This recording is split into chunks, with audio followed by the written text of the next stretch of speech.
Pinagkaguluhan ng ilang residente sa isang sitio sa Banga, South Cotabato ang umano'y tao na naging aso. Ang detalye sa report ni Jestoni Humamil ng GMA Regional TV 1 Mindanao.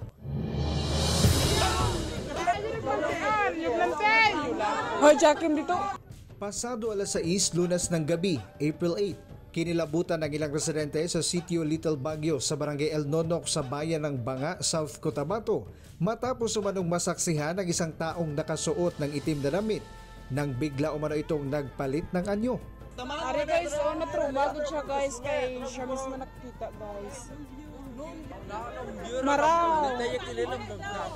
Binato pa nga ito ng isa sa mga residente dahil sa takot. Ayon sa Barangay Council ng El Nonok, bago ang pangyayari, may nakita umanong nasa 3 tao ang mga residente ng gabing iyon na hindi raw residente ng nasabing lugar. May tao nga naglibot-libot dito sa ila. So, pananawan nila nga nagimo daw nag-transform kuno sang ido. Amo to nga nakahatag alarma sa mga bata daw na nervyos. Ayon pa sa mga residente, nakita rin daw umano ito maging ng katabing sitio. Kaya pinapaimbestigahan na ng barangay sa kapulisan ang pangyayari.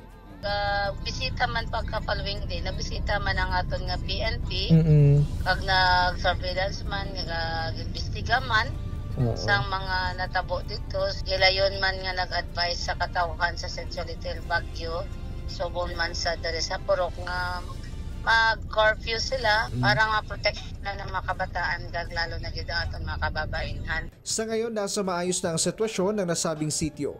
Mula sa GMA Regional TV 1 Mindanao, Jestoni Humamil, nagbabalita para sa GMA Integrated News.